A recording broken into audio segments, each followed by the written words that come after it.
Um, well, thank you so much, everyone, for being here today. This was supposed to be our last webinar of the year, but another one has sneaked in, just for those of you who haven't seen it. We are going to have another one on the 29th of October from 2 till 3 o'clock, and that's on the Fair Pay Agreement. So the Department of Health and Social Care will be joining us to explain what that is, how it relates to PAs, and you'll get chances to ask your question and have input. So please do come along. I'll put the link in the chat. But other than that, I'm going to keep it simple today and pass across to Pat. I think he's got so much to say, so we're really excited to hear this one. So thank you, Pat, for joining us. Thanks, and thank you everybody for coming to listen. My name's Pat Stack. I'm the chair of the National Direct Payments Forum. Um, I worked in the field of direct payments. I worked from 2000 up till a couple of years ago when I retired. I worked first of all, for Disability in Camden as the manager of the direct payment support service there. And then I managed the organization that succeeded that, which was personalization support in Camden. Um, and I've been a member of the forerunner of the forum that I now chair since I began work. I joined very early in 2000. Back then, the forum was the London Direct Payments Forum, and it was made up almost exclusively of people who worked in support services because this was a new thing. Support services were coming along. Everybody was learning off the hoof, and we wanted to pool experiences and develop best practice and so on and so forth. And uh, but gradually, and the bulk of the membership at that point from support services were from user-led disabled people's organisations. They made up the overwhelming majority of support services. The contracts tended to go to them. There was a real, I think I'll come on to it, but a real feeling that you were building and developing a partnership around direct payments between the local authority and the local disabled community. It wasn't the case that everywhere that worked smoothly. Some of the organisations were underfunded and under-resourced and struggled, but many really succeeded, grew and developed in that process. But gradually the forum expanded and its remit. Um, we we began to recruit not just people who worked in support services, but all cold-faced workers in the field of direct payments, so direct payments officers in the local authorities, etc. And we became a fairly unique body because we were made up of people in the uh, from disabled people's organisations, the wider voluntary sector, but also local authority workers and also independent people who worked in the field. And we expanded and grew. And a couple of years ago, took the decision, well, during I think just coming out of the COVID pandemic, that there was really not an organisation like ours elsewhere in the country, and there seemed to be a real thirst for that. So we extended beyond being a London direct payments body to being a national one, which is something we're very proud of. And we now have members in England, Wales, and Northern Ireland, as well as, Scotland, Wales, and Northern Ireland, as well as the whole of England. So it's been a real growth. We Although we're made up of coal-faced workers, we were from the outset clear that the principles of the forum was that we wanted everything to be developed in the best interests of those that receive direct payments, that was our starting point. What was the best practice? How could we spread that best practice? How could we defend the interests of people who receive direct payments? How could we develop in the field, look at issues and problems as they arose, work with others and wider groups and so on around developing a clarity around what was needed in the field of direct payments, and where things were going well and where things were going less well. And we did important work with all sorts of bodies. And most recently, we prepared a major report on the employment status of personal assistants, and we continue to work around with Think Local Act Personal and others, the notion, the development of a guidance around that issue. So that's a sort of brief introduction of who the forum are. Um, and I think from the forum, from our starting point, I say, was the notion of direct payments as a vehicle for true and proper change within society for disabled people. And it's very important to note that the vision of direct payments was not something that came from government or local government or any of the organisations that developed later, but from disabled activists themselves way back in the 1970s, inspired by disability activists in the United States. They began to develop a notion of what real freedom and choice could look like for disabled people. And last year, we very sadly lost one of the most inspirational figures around that, a man called John Evans, who helped to develop that. And they had been through the process. Many of them had lived through the process where the way in which disabled people were treated was they were institutionalised. And then as there was a move away from institutionalisation, which was, of course, a good thing, into a care sector where the care environment was completely controlled by those who provided the care and those who funded the care, and not by the disabled person themselves. And direct payments was very much a notion of, if you give us the tools, we can do this for ourselves. We can do things that much more accurately reflect what it is we need in our lives, what the real choices are, what visions we can have, how best we can use the care, and so on and so forth. And it took 20 years from John and others' vision to becoming something of a reality when in the late 90s, the introduction of direct payments became national. Partly, I think that was enabled to do out of a coincidence of interest. Those who supported it were able to show that it was cost effective. And I stress cost effective, not cost cutting.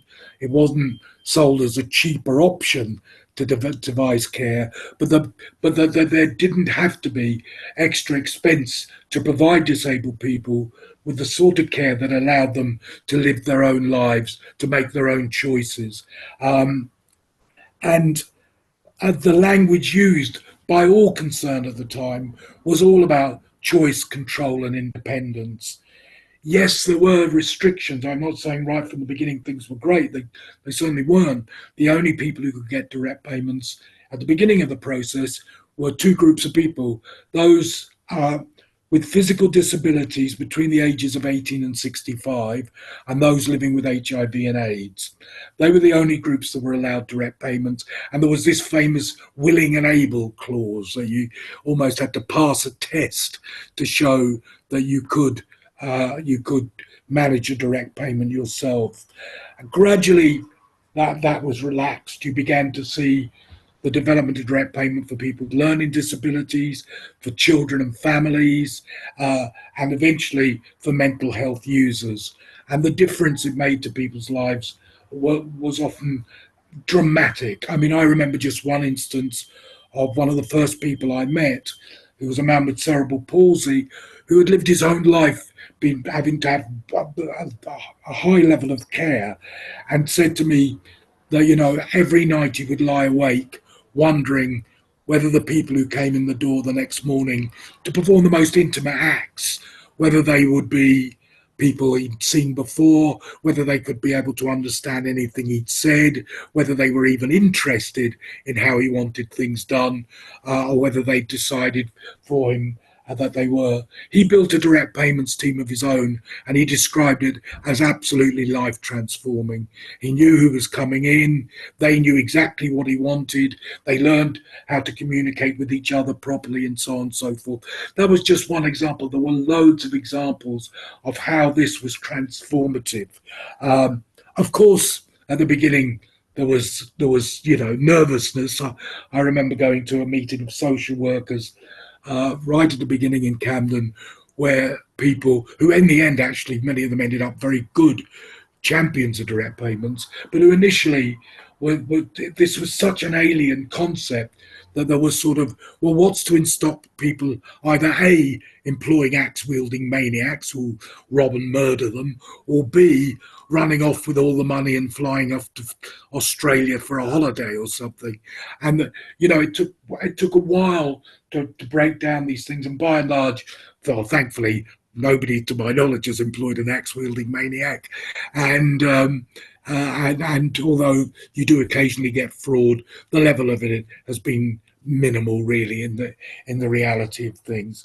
And so and so you had a situation where imagination, creativity, and allowing people uh, a real flexibility of what they wanted to do was greatly was greatly celebrated.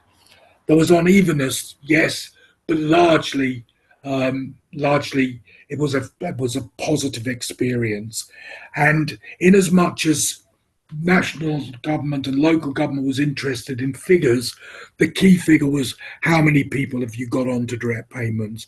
How many people are we managing to get into this system of providing a much better level of care?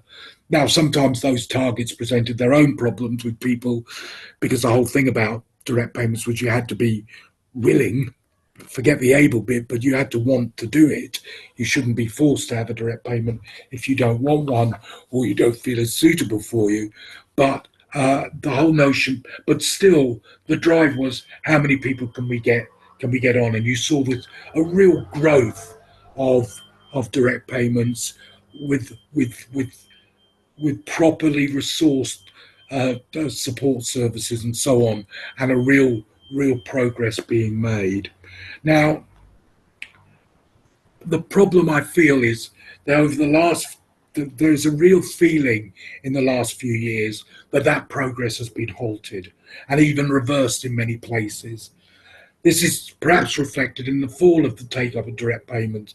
From it going steadily upwards, it's stalled, and the take-up has actually declined. And I can't believe it's because disabled people are less interested in independence, choice, and control than they were back then, and therefore we have to look for other explanations.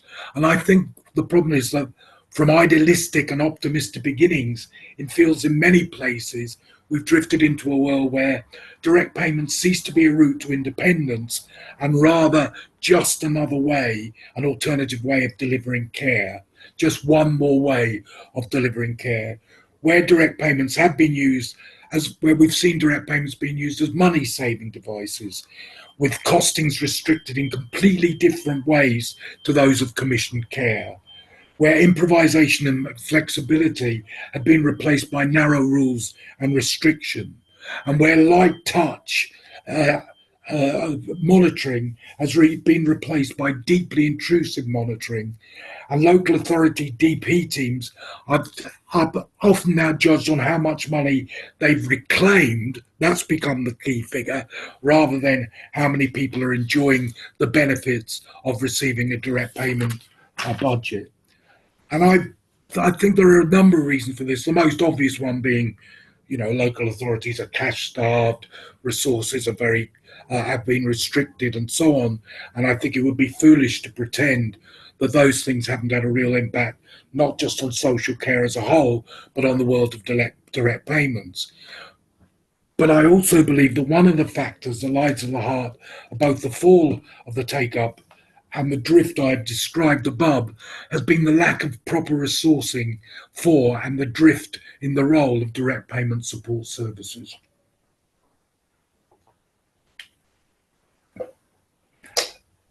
I entered the world of direct payments in 2000 as initially the one direct payment support worker in Camden, and then the manager of a team of direct payments workers with local disabled people led with the local disabled people's led organisation.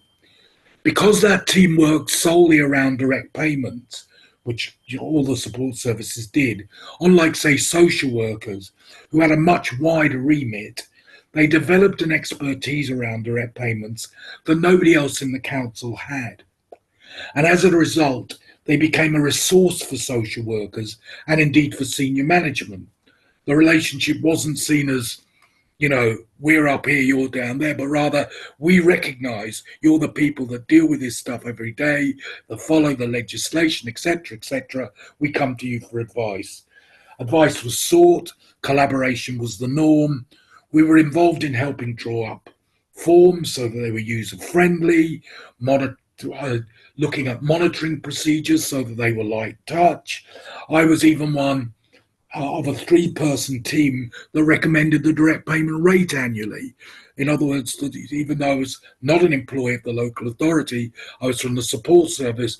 The support service was seen as such an integral part of the process that I would be involved even at that level. My experience was maybe of a very good local authority model, but it was far from unique. Attending the forerunner of the forum, of the National Direct Payments Forum at the time, it was clear that this was the approach that many local authorities were taking.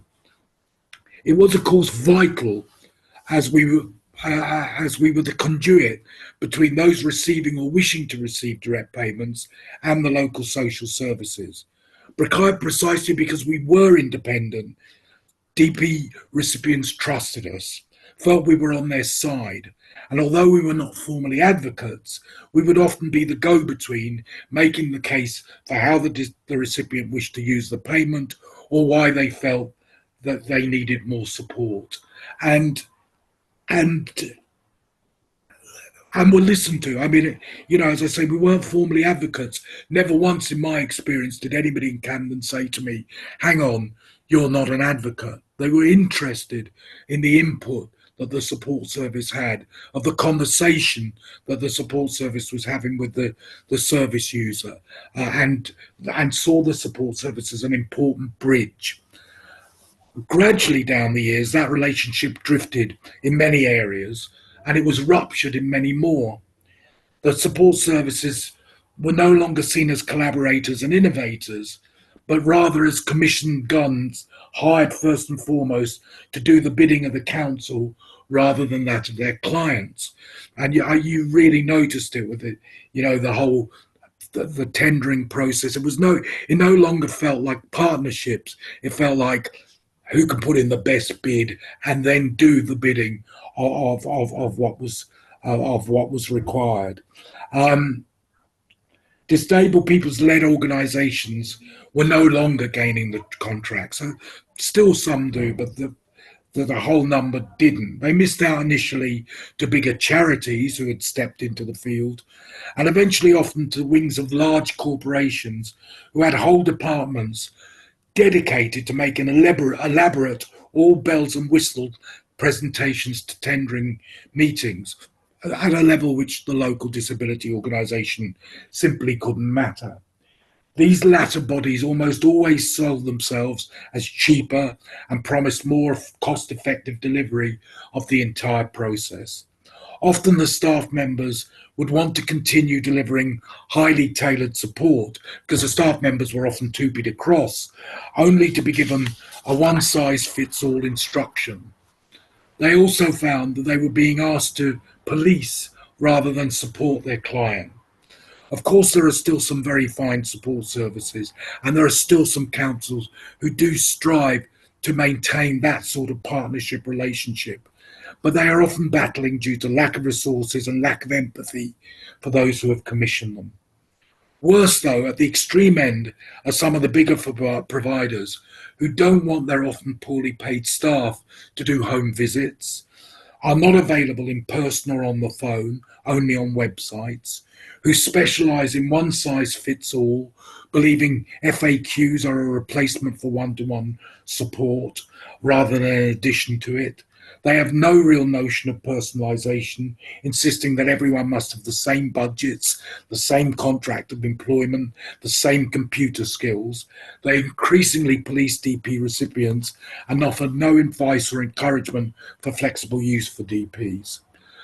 At a time when recruitment for PAs is probably at its most difficult. I remember when I started in Camden, you could uh, you would place an advert in the local paper, and you would get 40, 50 responses. We would send hours just shortlisting how many people would actually be put through for an interview. Now there's a real struggle to recruit, and yet the support people can expect in that process has receded rather than grown. Why does it all matter? Right at the beginning of direct payments, it was recognized that for many people taking them, it would be the first step to independence and could be very daunting. The number of people who would start a conversation with, I can't handle being an employer, and who would end up being some of the most confident PA employers, greatest peer advisors, was amazing. They did so because they found they were not alone in facing what looked very daunting. Um, Support workers would, if requested, come to their home, help them with every step of recruitment, drawing up adverts, helping to place them, offering to sit in on interviews, assist with shortlisting. They would draw up budgets, contracts of employment, and job descriptions, all tailor made to the individual's needs. They would give advice on employment law, PA employment status, contingency plans. Crucially, they were a phone call away from ongoing support. And it's important to understand just how frequently, how difficult it was. You would find, you would visit people who found being an employer incredibly daunting. They had never been an employer or an employee. They didn't know what a pay slip was. Some had never had a checkbook at the time. I mean, now nobody has checkbooks, but at the time, that was a requirement if you had a direct payment. Just the very basic starting points often were things that could frighten people off the process. And therefore, the support services were fantastically important in that growth and expansion of direct payments that I described. Where people didn't want to employ, the support service could help locate agencies and services. Most exciting of all was exploring and discovering unique and exciting ways to flexibly use the direct payment and take these ideas back to often very receptive social workers. I remember a case I had, a mental health service user. Um, he, he had professionally, he'd been a musician, um, and he had a series of serious episodes with his mental health, which had ended up with him being regularly hospitalized and so on. And he had initially he had taken up music therapy that the council offered, and he found it good. He liked the musical therapist, but once that therapist left, he felt he wasn't really being stretched. That he had abilities that weren't being met, and his social worker came to me saying, "Is there something we could do that could begin to meet this need?" And we investigated it.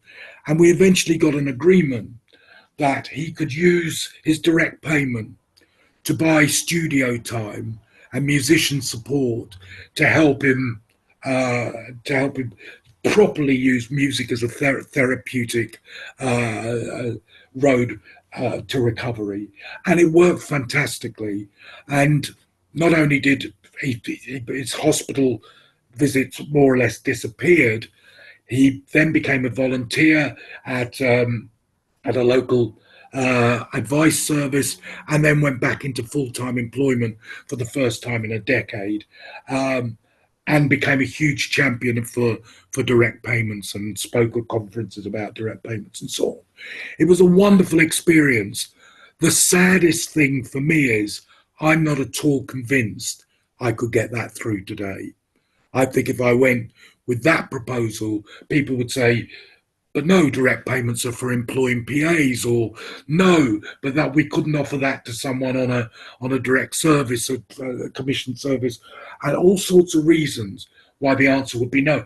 Incidentally, that cost no more than the service he'd been previously receiving. We worked out a budget so that he was not no more was being spent on him than had previously been spent, and everybody was it was a fantastic success story. As I say, I'm not at all convinced we could get it through now. And I believe, and that wouldn't have existed without, first, a very good social worker, but also without a support service helping every step of the way to put that in place. And I believe the large scale disappearance of that level of support has had a real impact on both the take up of direct payments and the quality of life and the stress levels of direct payment recipients. Therefore, that any talk about the reinvigoration of direct payments must be accompanied by the proper resourcing of direct payment services, support services, and also a proper understanding of their functions and priorities. I think those, without that, we struggle to get back to the notion of what a direct payments should look like. One of the bits of work the forum did at one point was to look at um, the flexible use of direct payments, because this notion that direct payments is just about employing PAs, it was not there at the beginning, but is something that has become more and more commonplace. And we found in place after place that flexible use was something that was being ruled out. Uh, that was being ruled out was limiting the choice and control that people had, was limiting the way in which the direct payment could be spent. And I think often it was because of the fear of the unknown. One of the things that happened in many local authorities was that the team that led the direct payments in the local authority, which had been largely based loosely around brokerage teams based who were managed by by the by the social services teams, became much more run by the local finance teams, and the local finance teams, came from a very different background, didn't come from the notion of choice, independence, and control, but came from, well, how do we manage the finances properly? And I think for many of them, and some certainly learned and changed, but I think for many, apart from feeling comfortable with much deeper levels of auditing and monitoring, also the notion of flexibility was sort of frightening and confusing because it didn't fit into a neat little box, and therefore it could prove, well, it's possible it could prove very expensive. I mean, I remember again going back, I worked with a client whose daughter, um, she was the mother of a young adult daughter who had very high care needs.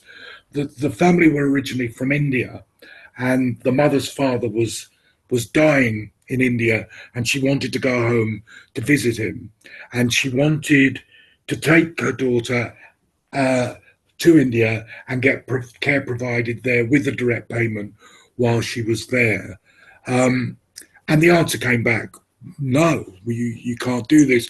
The daughter has to go into respite. The problem was every time the daughter went into respite, she would become very emotionally stressed, start fitting badly, and so on and so forth.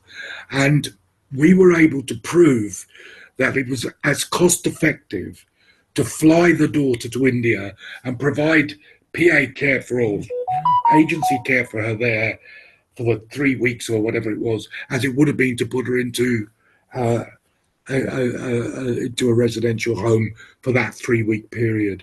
And it was agreed. But I remember the manager who agreed it said, but I don't want this getting out because otherwise everybody will want it. And I went, but why wouldn't that be a good thing? It's not costing any more and it's providing a much better outcome. And I think going back to the notion of what provides the proper outcome is something that's the best outcome is something that desperately needs to be reintroduced into the notion of direct payments. I worry that we've slipped back into a sort of a time and task process, which is not what direct payments was meant to be about. It was not, at 7 o'clock the PA will come in and do A, B, and C, which is what the previous regime has been.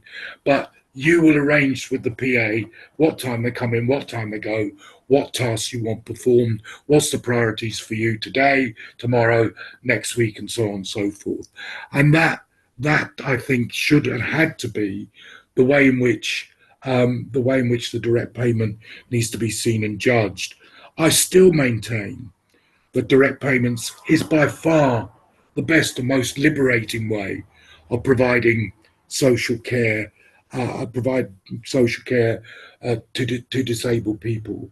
Um, and I still believe that if there was the right support there, the right publicity, the right level of knowledge, and the right flexibility, and the right, if you like, ideological approach, that direct payments could again really grow as the preferred choice for people who go into the social care system. And I think it's one that, at its best, provided enormous and still provides enormous control and freedom to the individual concerned, but also actually provides. I remember looking at social workers who were completely uplifted by the process that they had delivered because they'd seen they weren't just coming along to, do a set of forms and give people the bare minimum of what they want. They were part of a process of transforming people's lives.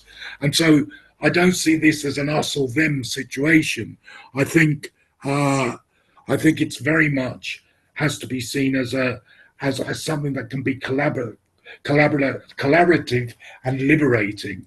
And I think one of the problems is that the more direct payments becomes restricted, and funnily enough, the more support services become removed from the process of little more than doing the bare minimum and policing, then the more intimidating direct payments appear for the social worker because they appear to be another thing they have to learn and know about and so on, which is one of the reasons I suspect that the conversation about direct payments takes place far less than it should. And I think if the things applied properly, it's not only liberating for the person who receives it, it's liberating for the social worker who's part of the process.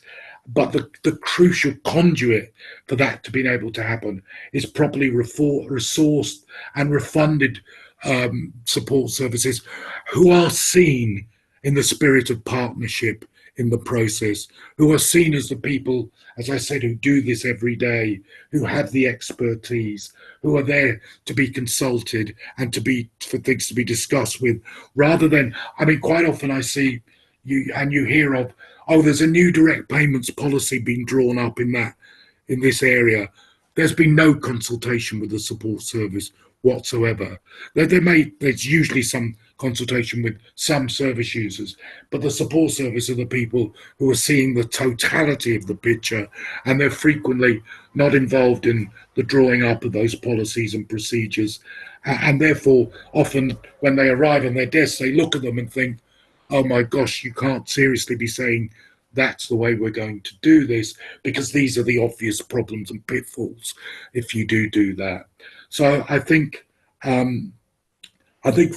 for us in the National Direct Payments Forum, as I say, we remain absolute champions of the notion that direct payments are by far the best way. There are shortcomings, and there's always going to be shortcomings.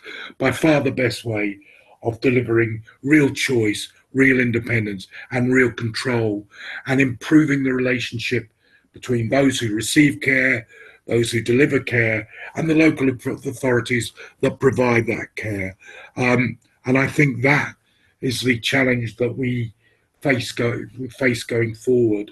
And we recognise that we do so with the huge problem of resourcing. And I think it has to be one of the big arguments we shouldn't be afraid to put forward about the level of proper resourcing that social care needs, because it seems that each successive government kicks social care into the long grass, and that simply can't be acceptable. And I think that's something the forum is very clear on, and I think all bodies involved in the process need to be saying out loud that this is not acceptable. And I think one of the things that has been done with that is that whenever there's a discussion of social care, it's almost exclusively about the aging population and that is a real issue. But what's missed out in that is the whole generations of young disabled people who've been sucked into this argument about an aging population and have been penalised as a result, despite the fact that they're not part of that aging well, everybody's part of an aging population because we always get a day older all the time, but they're not anywhere near pensionable age and so on and so forth. And I think it's important that we also stress that direct payments should be something that begins by liberating a disabled child and maintains that liberation right the way through to when a person needs help at the end of life. Thanks. And that's, I think, enough from me. Thank you very much. Oh, Pat, you're such a star. Thank you. I think everything you said, I was applauding in the background and agreeing with. So thank you so much. We've had some questions. Please do keep questions coming in the chat, and I'm just going to put some of them to you now. So the first one is, just how damaging do you think budgets equals PAs has been? Yeah. Sorry, do you want me to answer them one at a time, or if that's okay? Is that all right? And then so you don't have to remember them, and I can just put them to you. I think it's been very damaging. I think the two of the cases I described there of flexible use, the mental health service user with the music therapy, and the flying the person to India, were just two examples, and there were many, many more. Where if you've got a budget, it should be about what is the best way of delivering your independence, your choice, and your control. What are the things you need to make the quality of your life better? And if that isn't necessarily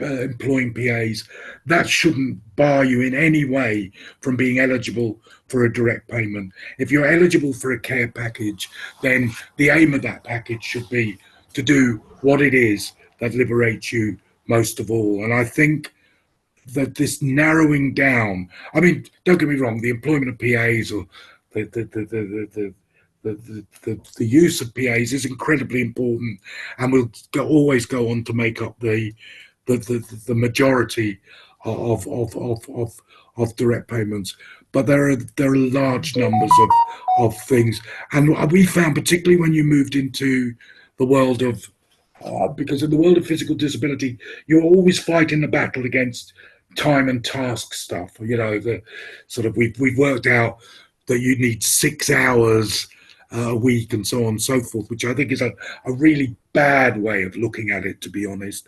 But you did find in the early days, particularly of mental health and learning disabilities, and even to extent children's services, you could begin to explore sort of really creative things and then try and bring them back into the world of the physical disability direct payments. So I think the increasing, and I know there are some local authorities that actually say you can only use a direct payment for a PA. That's not in the Act. It's not in the Care Act. It's not right. It's not legal. It shouldn't be happening, and it happens far too often. Some of them specifically say it, and rather more don't specifically say it, but in practice, that's what they do. Thank you.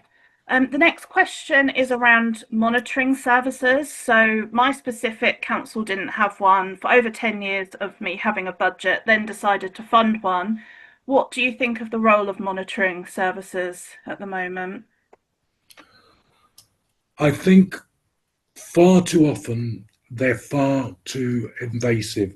Look, I get that the local authority has a responsibility, to account for money and so on and so forth. But it seems to me that, the very light, at the very most, a very light touch should be employed. I mean, you could make an argument that the direct payment should be like a benefit. You get it and you spend it, and that you've got the money, and hopefully you've got the care you need and so on, and that you don't need any monitoring. But we're we're some way away from winning that argument. Um, but I think where it exists, it should be, as I've said, and I've seen it, very light touch. You send in your statements. It's clear you're not doing anything wildly wrong here. It all looks okay. That's fine. What I think has happened is people digging deeply into things, querying every payment that isn't just a straight PA payment, or querying payments that are PA payments but they don't think look right, challenging people who've been banking money for specific reasons, uh, obsessed with reclaiming money, so that the monitoring process, it can be arguable is to make sure the person's getting the care they need. Much more often, it's how much can we say this person has got that's over the limit of what they should have? How much? And often the money is taken back without anybody even saying, how come you've built up this amount? And it used to be really straightforward to say, I put aside, I get 10 hours a week, I'm using 9, I put aside 1 each week because once a year I like to go on a holiday and employ the PA full time while I'm on holiday, or something of that ilk, and everybody accepted it. Now it's like, well, the care plan says you need 10 hours, you have to spend it on the 10 hours, what's all this banking money about? It's a complete break with the philosophy and spirit of direct payments, to be honest. It's a complete break, the notion of flexibility. And it's incredibly stressful for the people who go through it, that, you receive, somebody deeply monitors everything you do, and suddenly maybe you've made a genuine mistake or something, but suddenly you feel like you're being accused of defrauding the local authority, or you're being asked for large amounts of money back when you, as far as you knew, you'd done nothing wrong whatsoever. I think there is heavy duty monitoring, and it is a really bad thing, really counter to the interests of direct payments. And what's worse, and really destroys the relationship between the user and the support service, is too often the support services are now drawn in to the monitoring process, drawn into the reclaiming process, and so on, which in the past they were just not part of.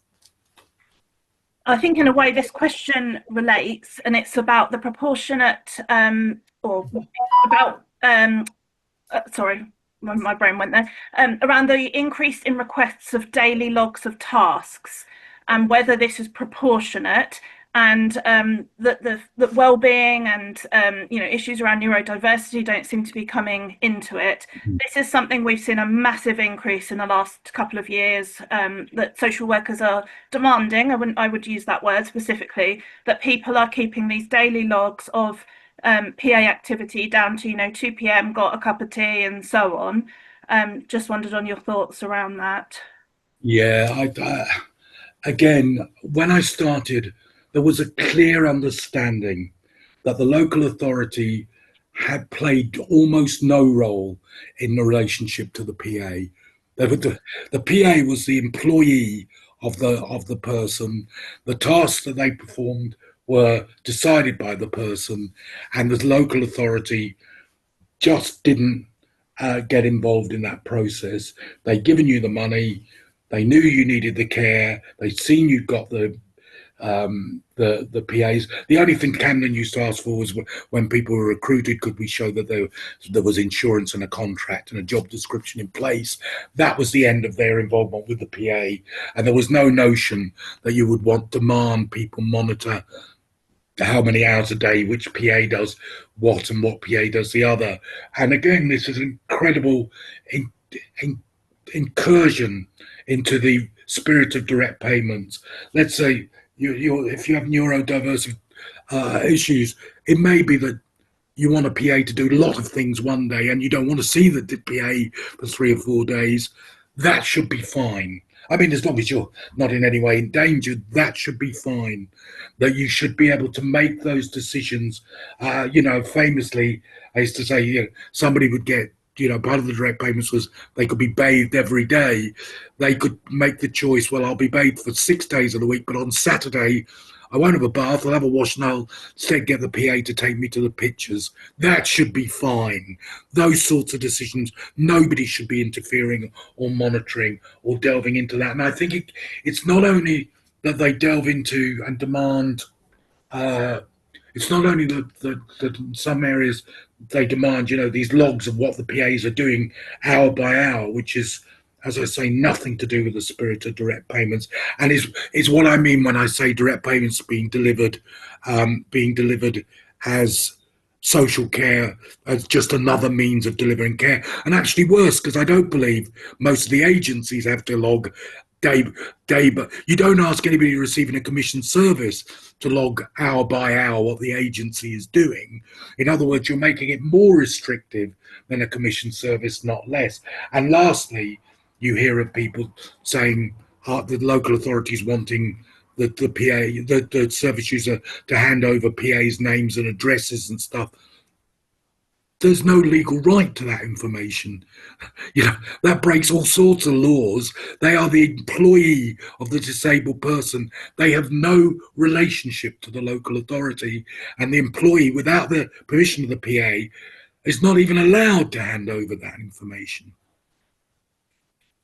Yeah, on that note, there's been a recent increase also of social workers wanting to speak directly to PAs as part of the review process, which is fine if the employer wishes that to happen. But this is in situations where the employer does not, has not asked for that. And they are asking for, as you just said, personal details of the PA Yeah. in order to speak directly as part of the review, and leading to a lot of stress and worry. It just seems like you say, it just, and yeah, I mean, my council has demanded things like sending the contracts of my PAs across. And I feel, if you want to be the employer, but you've made me the employer, so let me employ or whatever, so. Yeah, it's on the one hand, if anything goes wrong, you're the employer, but on the other hand, we can still demand as if we're the employer. Do you know what I mean? It's not feasible. And it has nothing to do with the spirit of this thing. Absolutely not. Thank you. So a question has come around about asking, there's 3 direct payment recipients who would like to live together and put forward a proposal to the council to this effect and employ a third party to administer the management of such a package. Are you aware of such a thing being possible, or any thoughts on this? Yeah, I think that's something that should be entirely possible, and should be, if I was running a support service in that area, I would be looking at where are the precedents for this being done, how best could this be put together. If this is what these 3 people are desiring, then yes, absolutely. And then you have to look at what is the relationship with the third party, what's their status in this process, make sure that that's legally correct and right. But I can't see any reason why that shouldn't be an absolutely possible way to go forward.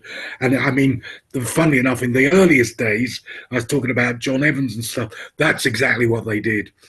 They shared, they shared accommodation, and they shared PAs. So, if you like, that move is going back to the very roots of where all this began. Absolutely. So just to say to everyone, where people have made statements, I haven't read them out unless it's a clear question. So don't think I've missed you out. I'm just assuming you're commenting on what's going on. So this is a statement, but I thought it was an interesting thing to discuss, which was, in Scotland, we are seeing cuts to direct payments, which means we are seeing PAs being made redundant and anxiety around taking PA jobs. It also means that direct payments are now being seen for personal care only due to the eligibility criteria. And we have had an increase in some areas of direct payments because there are no other providers. So I guess it's around the anxiety of taking PA jobs when these sort of cuts and restrictions to budgets are going on. Yeah, I mean, anything that creates, I mean, first of all, these cuts and restrictions sound terrible, I have to say. But anything that creates greater uncertainty around the PA job market at the moment is a disaster. As I said in the talk, recruiting PAs, it used to be certainly where I was, it was such an easy thing to do. It was time consuming because so many people wanted to do it, partly because back then you could pay the PAs better wages than the agencies could. But by and large, because direct payment rates have been sat on, that advantage has sort of slipped. But anything that makes the PA job market more insecure, less attractive, is creating an additional problem on top of all the cuts that you've just outlined, and restricting direct payments purely to the use of PAs, as I've said, is profoundly wrong. I actually saw a council this week say the opposite, that they're no longer covering personal care under direct payments, and that family members should be doing that. It just seems, It it's, seems like it seems like none of them have read the Care Act. To be yeah, honest, exactly. I mean that's extraordinary. That's absolutely extraordinary. Yeah, I mean, I can see the argument the other way. Not see it as in agree with it, but I get but to argue it shouldn't cover personal care, I was No, actually so yeah, shocked I didn't know what to say, sort of thing. no. The arguments against the flexible use are terrible. The arguments that you can't receive it for personal care, you may as well scrap the whole notion. I mean, it's not just of direct payments. Exactly who's receiving personal care? Then there is none. Yeah. Is that the solution to the social care crisis, that we get rid of personal care and throw it all back at families? I mean, that's deeply reactionary and would have huge. Well, apart from anything else, it would mean NHS beds would be absolutely packed throughout the country. Yes, absolutely. And also, I mean, just this whole the family should be doing it thing Yeah, that's coming back, I find so frustrating. I mean, it's been perfectly clear for many years now where the Care Act stands on that, that nobody should be forced to yeah, care. You know, there should be consent both ways, and the council should be acting as if that family care isn't in existence. And yet abs- it's still happening. absolutely. And I think it's important. There are two elements which it's very important from. One of them often gets lost. One is you're putting incredible pressure on family members to provide care, many of whom have full time jobs that either have to give up and therefore suffer financially, or somehow help create that, to provide that care. But there's a second element. I was born disabled. I was a disabled child. If you grow up with a disability, one of the key things, independence from your family, is such an important thing for large numbers of young disabled people. And if you throw that back to saying, you know, you will be careful by your family, um, as you enter adulthood, that's the reality. You won't really leave childhood, is what you're being told. And that would be a scandalous thing. So as you say, the Care Act makes it when I say they don't read it, absolutely clear that this is not permissible. And also the other end of the argument is if a family member is being expected to care, I would imagine often the greatest fear is what happens when that family member isn't there. And if the council isn't putting steps in place now to sort that out, it becomes an even bigger worry, when someone becomes unable to do caring. So anyway, there's a couple more questions. Um, what can be done in the absence of legal information, as information is not being shared and there are no routes to redress in Northern Ireland? So I think it's if you can't get help from someone, where can you go? Um, To get the support you need. yeah, yeah, I yeah. mean, I know that there are in Northern Ireland there are people who work around direct payments and direct payment support, who and I can try and get their contact details, if who will provide the information and support that's needed. And I know they come to our forum, and they can obviously use our resources and other resources that are available. Um, I'm sure as well, Jade, that the ILG would be happy to talk to people in Northern Ireland about resources they have. I think it's very important that they, you know, the, Northern Ireland has always travelled at a slightly different pace, and it's really important that the information and knowledge is out there, and that the whole process of proper support and information is given, because it isn't acceptable. I have a friend who was telling me more, who lives in Derry, who was telling me more or less the same thing, that they found it very difficult to get any information around support for their daughter and so on and so forth. But as I say, there are definitely organisations now working there around this who have been very involved in direct payments, and I'm sure could provide the help and support for that. Thank you. Right, we just have time for one more question. I'm the team leader of a direct payment brokerage team here in Stockport, and I'm trying to develop training for social workers to help confidence in asserting for and planning for direct payments. What do you think is the most important thing I can do to better the service for people? I, I think I think that the key thing in that training is to get across to people, is to get across to the social workers. I, I think social workers mainly become social workers because they really want to change people's and help people's lives. And I think to get across what it is, what is the spirit of direct payments? What is it about here that's different to just merely ticking a time and task chart? What is it um, that that can make this a process of not just providing care, but providing transformation for people, or helping to provide it? Now, often I know under very restricted, um, you know, funding and so on and so forth, but nevertheless, it can still make a real difference. I think that's the key thing. The other thing is, you know, listen to the person who's receiving, who you're visiting, who is going to receive whatever's going to be putting in place. Find out from them, and sometimes it takes a little probing, but find out from them what it is they would really like to see, what it is, what it, what would change their life best if you can provide it, and then how near as a social worker can you get to providing what they're looking for. I think that's the thing. To see direct payments for social workers, to see it, as I said earlier, as something that can be quite liberating and create much greater job satisfaction, rather than just a rather difficult bureaucratic task that's added to the other difficult bureaucratic tasks that make up much of the life you hadn't really signed up for in the first place. Oh, thank you so much, Pat. You've been an absolute star, and honestly, you're just such a font of interesting information. And thank you so much. We really appreciate you giving up your time to come and join us here today. So thank you so much. Thanks. It's been a real pleasure. And thanks, everybody, A, for the patience of listening to me drone on, and second, for all the really useful and interesting questions, which I Thank hope I answered.